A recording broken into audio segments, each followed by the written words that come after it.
नहीं, आज तो अद्भुत है। आज प्रधानमंत्री जी नहीं बोल रहे थे। आज एक संघ का स्वयंसेवक अपने किए गए परिश्रम का उद्गार व्यक्त कर रहा था।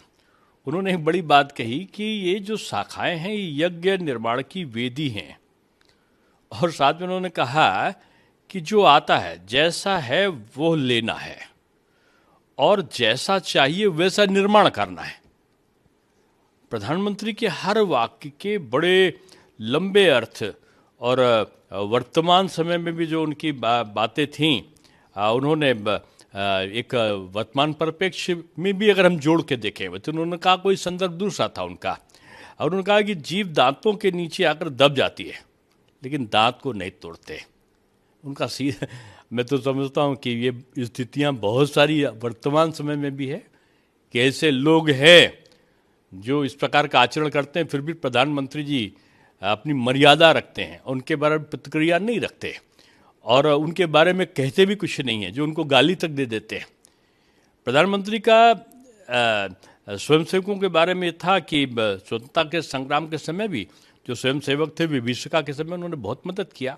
1982 में भी चिमूर में, 1984 में सिख नरसंहार में बहुत सारे संघ के स्वयंसेवकों का उन्होंने उदाहरण दिया।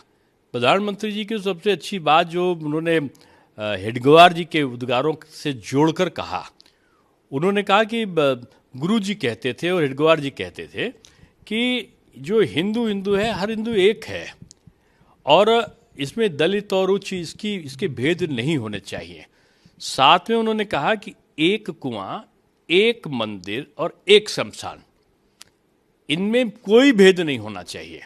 ये जातीयता है, जो क्षेत्रीयता है, जो भाषावाद है, ये मैं समझता हूँ कि इसकी लड़ाई संघ लड़ रहा है, संघ का स्वयंसेवक लड़ रहा है।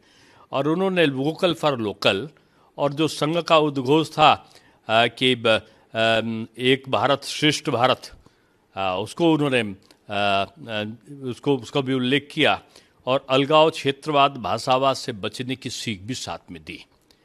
उन्होंने बड़े विस्तार से आज का जो भाषण था उनका, वो संघ की 100 साल की जो यात्रा है उसकी एक सबसे उत्तम व्याख्या उनके श्रीमुख से थी।